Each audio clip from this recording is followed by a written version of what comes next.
माँ बिन मायका। भाई के बहुत जिद करने पर अनीता बच्चों के साथ अपने मायके रवाना होली। प्रकाश जल्दी लेने आइएगा और हाँ, बार बार फोन कर जल्दी आने को कहते रहिएगा। अनीता, क्या हो गया है तुम्हें? अनूप कब से आने की जिद कर रहा है। जा रही हो तो कुछ दिन आराम से रह कर आओ। भाई है तुम्हारा, अचानक इतनी दूरी क्यों? आराम से रहकर आओ। क्या कह रहे हो? तुम्हें तो बस अपनी स्वतंत्रता से मतलब है, किसी दूसरे की भावनाओं से कोई लेना देना नहीं। कह दिया ना, 2-4 दिन बाद वापस आने की जिद करना, बस यही एक कहा मान लो। रात की ट्रेन में प्रकाश ने अनीता व बच्चों को बैठा दिया। ट्रेन अगले दिन सुबह हैदराबाद पहुंचने वाली थी। ना जाने कितने विचार अनीता के मन को बेचैन कर रहे थे। जल्दी सोने से सुबह जल्दी होगी, इस विचार से बच्चे सो चुके थे। ट्रेन के हर झटके से अनीता हर बार कुछ नया सोचने लगती।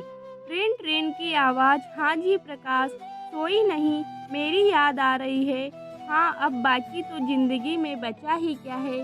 सुनो, ट्रेन समय पर चल रही है, सुबह जल्दी पहुंच जाओगे। ऐसा करता हूँ, अनूप को फ़ोन कर लेने आने को कह देता हूँ।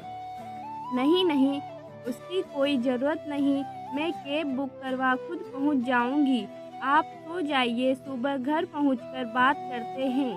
फ़ोन रखा तो मन में कई सवाल जवाब तहलका मचा रहे थे। मन में पूरे समय मायके की यादें थी, माँ की आवाज़ थी। मैंने अनूप को बोला था, ले आ बिटिया को, अकेले बच्चे और सामान लाना मुश्किल होगा। दुष्ट खिला भी नहीं, पहली बार थोड़ी आ रही है, सारे गली मोहल्लों से परिचित है। वह यहाँ की डॉन थी, अपने आप आ जाएगी। बातें याद कर एक हंसी अनीता के चेहरे में दौड़ गई। अनूप की शादी के बाद सब कुछ कितना बदल गया था। माँ जब लाने को कहती थी तो कहता, माँ आ जाएगी, ना सालों से आ रही है। फिर कौन सा बैठने से पहले मुझे फ़ोन कर लेने आने को बोला था। अरे दुष्ट, क्या कह रहा है? बहन है तेरी, कितनी खुशी होगी अगर तू लेने गया तो। माँ, अब मेरी भी जिम्मेदारियाँ है, यह लेने जाना छोड़ना, इन सब के लिए मेरे पास समय नहीं होता। जब एक शहर से दूसरे शहर आ सकती है तो एक स्टेशन से घर आने में क्या परेशानी। मना कर रहा है अनीता, कितनी बार बोला पर लेने आने को तैयार नहीं। कोई बात नहीं माँ, मत कहा करो। अब वह भी बच्चा नहीं है, उसकी भी शादी हो गई है। मेरे जीते जी तो मना मत कर। मेरे जाने के बाद जैसा रिश्ता निभाना है निभाते रहना। छोड़ो ना माँ, क्यों बात का बतंगड़ बनाना। मैं आ जाऊंगी अपने आप। आप मत कहा करो उसे, न जाने कितनी बातें उसके मानस पटल पर दौड़ने लगी। जबरन आंख बंद कर नींद से मुलाकात करने की कोशिश सफल हुई। सुबह अचानक घबराकर उठी तो देखा सही समय पर नींद खुली है। गाड़ियां स्टेशन पर दौड़ रही थी। बाहर झांक देखा तो हैदराबाद लिखा था। बच्चों उठो बेटा, चलो हमें उतरना है, जल्दी करो, नीचे उतर के बुक करवा लेंगे। अलसाई आंखों से बच्चे अपना अपना सामान ले खड़े हो गए। मन में सोचने लगे, अभी तक माँ 10 फोन कर देती थी, पता नहीं घर का माहौल कैसा होगा, जाते ही किससे सामना होगा, वह अपना सामान कौन से रूम में रखेगी, और भी न जाने क्या क्या। जैसे ही बच्चों को उतारा, अनूप ने कहा, पूरी कोशिश की है कि तुझे माँ की कमी महसूस ना हो। माँ बिन भी मायका होता है, भाई भाभी के साथ क्या अपनत्व में कोई कमी तो नहीं। नहीं, कैसी बातें कर रहा है। एक बात कहूँ, यह चिंता फिक्र काश तूने माँ के सामने की होती तो उनकी उम्र के 2-3 साल और बढ़ जाते। आज उनके जाने के बाद वही सब करना जो वह जीते जी चाहती थी। सब कुछ होते हुए भी पहले लगता था जब मैं काम खुद कर रहा था तो माँ बार बार बोल कर क्यों टोक रही है। आज समझ आता है वह उसकी चिंता थी और चिंता में छुपा प्यार। हम बड़े हो गए थे पर शायद उसके लिए तो बच्चे ही थे। यह सब उसके जाने के बाद समझ आया, लेकिन तू है ना बिल्कुल माँ जैसी। अनीता को अनूप की बातों में सच का आईना दिख रहा था। पूरे दिन मन भारी था। देखते ही देखते 15 दिन बीत गए। मायके की हर चीज में माँ की मौजूदगी आज भी थी। कल रवानगी थी, शायद इसलिए मन बुझा बुझा सा था। सब देर रात तक बातचीत करते रहे। अचानक भाभी को याद आया, अरे दी, माँ के कमरे में उनका एक बक्सा रखा है। वह शायद उनका सबसे अजीज बक्सा था। यह उसकी चाबी है, मैं चाहती हूँ आप उसे खोलें। ऐसा क्यों? माँ की हर चीज पर तुम्हारा अधिकार है। जब हमने किसी चीज के लिए कभी कुछ नहीं कहा, तो आज ये संदूक और उसकी चाबी। दी, माँ हमेशा कहती थी इसमें पूंजी है। मेरे बाद अनीता ही है जो इसकी कीमत समझ सकती है। बुरा मत मानिएगा, अच्छा हो इसे आप ही खोले। कांपते हाथों से अनीता ने बक्सा खोला। दुनिया भर की कतरनों से भरा बक्सा। ऊपर से सब हटाती चली गई। पापा का कुर्ता पजामा रखा था। खादी का कुर्ता देख ले आया। इस बार खादी का कुर्ता संभाल कर रख, अनूप के जन्मदिन पर पहनूंगा। दुनिया आगे बढ़ रही है। लोग कोट पैंट पहनते हैं और आप हद करते हो जी। पूजा पाठ थोड़ी है। लेकिन अनूप के जन्मदिन का अरमान मन में दबाए पापा एक दुर्घटना का शिकार हो गए। सब कुछ यहीं छोड़कर चले गए। शायद माँ के लिए पापा की पसंद का कुर्ता उस दिन से बेहद अजीज हो गया था। नीचे देखा तो भाई के मुंडन के कपड़े, अन्नप्राशन के कपड़े रखे थे।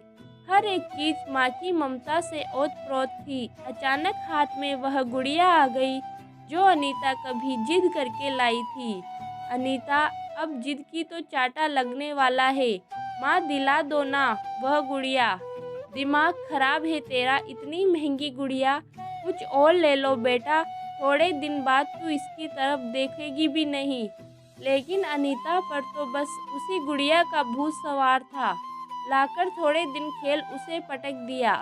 पर माँ ने उसे हमेशा यह कहकर संभाला कि तेरी बेटी को दूंगी। कितनी ऐसी यादें उस संदूक में थी जो शायद एक माँ के लिए बहुत खास थी। भाभी, क्या ये संदूक में? हाँ हाँ दी, इसकी कीमत आपसे ज़्यादा कोई नहीं समझ सकता। देर रात तक बात कर सब सो गए। अनीता मध्यम रोशनी में दीवार पर लगी माँ की तस्वीर को देखती रही। कहाँ चली गई माँ? सब कुछ होते हुए भी तुम्हारी कमी कोई पूरी नहीं कर सकता। पलक झपकते ही माँ, अनीता सारा सामान रख लिया ना? यह देख, यह साड़ी तेरे लिए रखी थी, रख ले इसे। माँ, यह तो तुम्हें मामा ने दी थी, तुम पहनना, मैं पहनूं या तू, एक ही बात है। मैं यह रंग कहाँ पहनती हूँ, उसी दिन तेरे लिए रख दी थी। यह ले, आचार की शीशी भी रख। माँ, भाभी क्या कहेंगी? कोई कुछ नहीं कहेगा, यह मैंने चुपचाप तेरी पसंद की डाल रख दी थी, रख ले बैग में। सुबह विदाई थी। चुपके से पर्स निकाल, एक रुमाल में लगी गांठ खोलने लगी और कुछ पैसे निकाल बिटिया के हाथ में रख दिए। यह क्यों माँ? इतना कुछ तो दे दिया, आशीर्वाद है बेटा। अभी पापा होते तो बिना कहे कितना कुछ करते। चल जल्दी कर, कुछ खाए बिना घर से नहीं निकलने दूंगी। ससुराल में ऊंच नीच हो तो बात वहीं दबा देना। खुश रहना। और इतना कि माँ ने प्यार भरी झप्पी दे दी। अनीता सोती रह गई। ट्रेन का टाइम हो गया। हाँ माँ कहकर जैसे ही आँख खोली, भाभी सामने खड़ी थी। मन में आया, कह दूं, क्यों उठाया? भाभी माँ के सानिध्य में थी। फटाफट उठ तैयार हुई। भाभी ने नाश्ता करवा विदा किया। भाई भी पीछे खड़ा था। दी, आती रहना, जल्दी जल्दी आना। सीने से लग दोनों के आंसू झलक पड़े। कभी पराया मत समझना। तेरे मायके में तेरा सम्मान हमेशा इसी तरह होगा। यह एक भाई का वादा है। मुस्कुरा माँ की फोटो को प्रणाम कर जाने लगी। जा रही हूँ माँ, आज तेरे बगैर मायका क्या होता है यह जान लिया। तुम सिर्फ आंखों से ही दूर हुई हो। तुम्हारी मौजूदगी तो मायका शब्द में है। घर पहुँच गुमसुम बैठी थी। क्या मैडम, तुम तो 2-4 दिन में आने वाली थी। भाई के मुँह में बंद कर रह गई। खूब आओ भगत कर दी भाई ने। सारे गिले शिकवे लगता है दूर हो गए। तुम तो जाने से पहले घबरा रही थी। कैसा लगा माँ बिन मायका? आंखों में आंसू लिए भरे गले से बोली, माँ बिन माई का नहीं होता। उसकी मनोहर डांट प्यार सब अपने आप में अनूठा होता है। उसका गले लगना, उसकी बातों में अपना बचपन जी लेना, अपने बच्चों की पसंद नापसंद सब मायके में माँ पूरी करती है। बेशक अनूप ने पूरी कोशिश की कि उनकी कमी ना खले, लेकिन वही बातें यह एहसास करा गई कि कल तक कुछ भी बोल देने वाला लड़का, अपना प्यार जताने वाला भाई, आज जिम्मेदारियों में बंद मुझसे कितना दूर हो गया है। जिन बातों के लिए माँ ताने देती थी, फिर भी वह उन्हें पूरा नहीं करता था, आज उन्हीं सब बातों का ख्याल रख जानती हूँ वह अपनी जिम्मेदारी निभा रहा था।